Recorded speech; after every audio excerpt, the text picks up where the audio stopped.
Video games have always been something that have fascinated me, a medium where in depth storytelling and challenging entertainment can blend together.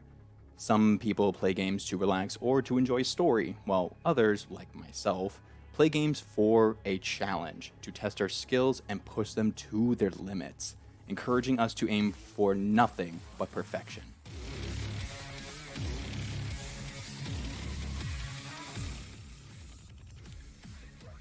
Games that have players strive to aim for nothing but perfection have always appealed to me.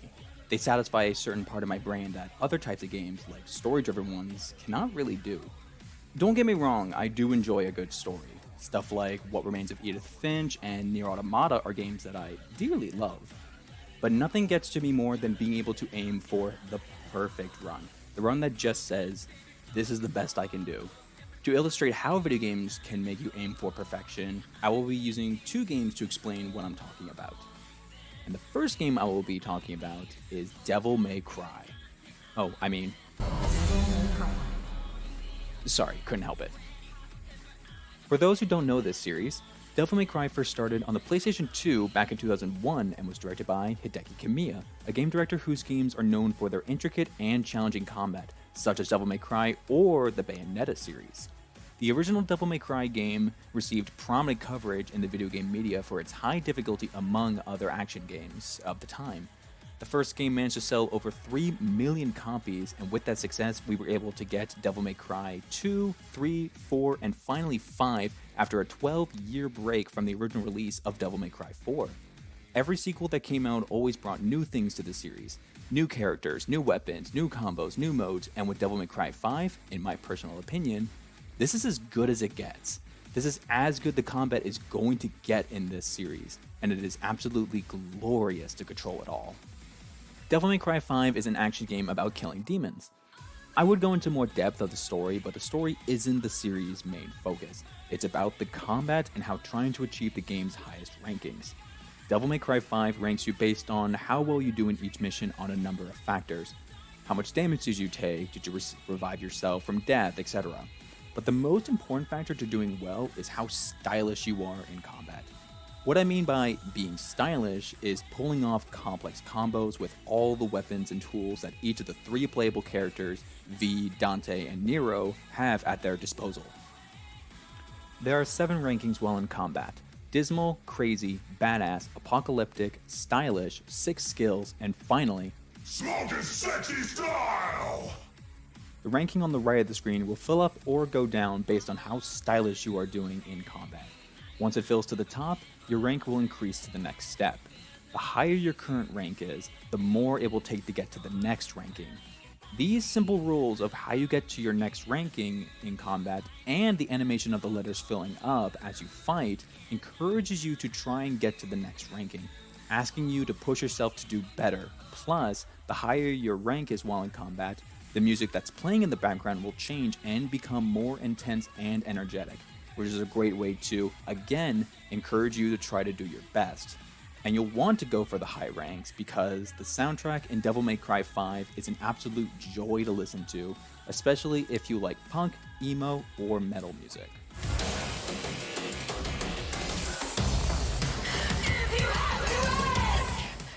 To reach the highest rankings like Smoke and Sexy Style requires the player to not get hit at all and to pull off as many different kinds of attacks, dodges, and taunts while doing it all in quick succession.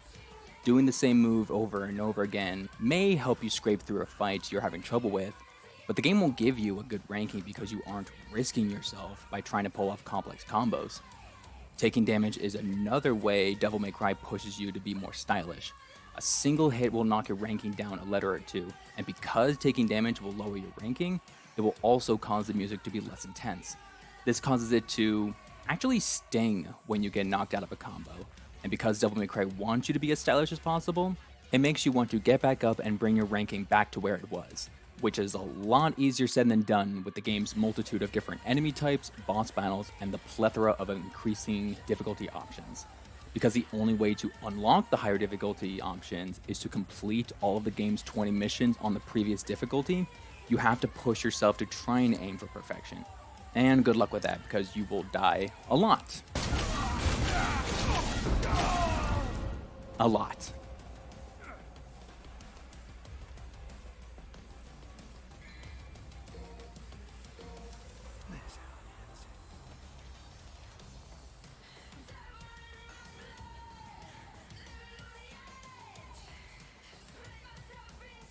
With everything that I have said before, I want to talk about why a game like Devil May Cry would want you to aim for perfection. And the best reason I could come up with is why not? Why not aim for perfection? I kept trying to think of another reason why Devil May Cry would want this from the player, and I couldn't really come up with any better answer. So, I asked a good friend of mine who is amazing at a rhythm game called Osu to see what he thinks about why a game would want you to aim for perfection. To briefly summarize how to play Osu, it involves the player moving the cursor around the screen and following the circle prompts in order, using the keyboard to click at the moment the outer circle merges with the inner circle.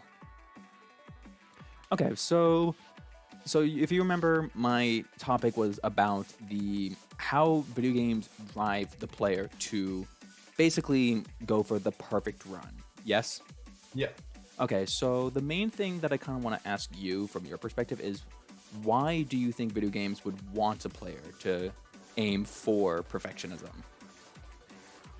I think that humans by nature kind of have a desire to pick something up and kind of be the best at it, because it kind of gives us a positive reinforcement that we're more or less beating other players. And I think that's how games like Call of Duty and like other kind of skill-based shooters like that operate, where it's like you're always just trying to beat the other people down so that you can kind of feel like you're better than them, and get that serotonin boost of, you know, beating other people and kind of getting a higher rank, or however that video game incorporates its skill level. Yeah, so, and then in the case of Osu, which we'll be playing in the background right now, how do you feel that game in particular, that you are very familiar with, how do you feel that that game drives you to perfection? Yeah, so I think the main thing behind it is Osu has a performance point system combined with a national leaderboard. And so you can see all these different people from all these different countries around the world, including in your own, and you have like a hard ranking for both your rank in the US and your rank over the entire course of the world. And I think part of what drives me to improve my performance in Osu is that whenever you beat a song, the performance point system based on an algorithm will give you a score for that song. And it kind of places it, if it's a good play, within your top 50 and gives you a rank and a score for your song, and then that adds to your overall rank. So it kind of drives and pushes me to, you know, slowly get better over time and do better and better maps that are harder and more difficult and give more performance points, because it makes my profile look better, it makes my rank better, it makes me better as a player. It all comes down to the fact that we, as human beings, just want to get better, because getting better makes us feel happy. Games like Osu and Devil May Cry are designed to be played by people who want to master a challenge. They're designed to make us want to continue playing over and over and over again until we have done the best we can do. With Osu, it's about going for the highest possible score in a particular song and being able to see not only how you're doing compared to your previous score, but to the scores of other players both nationally and internationally. For Devil May Cry, it's about completely annihilating anything that gets in your way and looking damn good while doing it. But both games, like many others, are designed to make the challenge of mastering a set of rules and skills fun and even addictive, to the point that the players want to do everything they can to hone their skills and move towards perfection.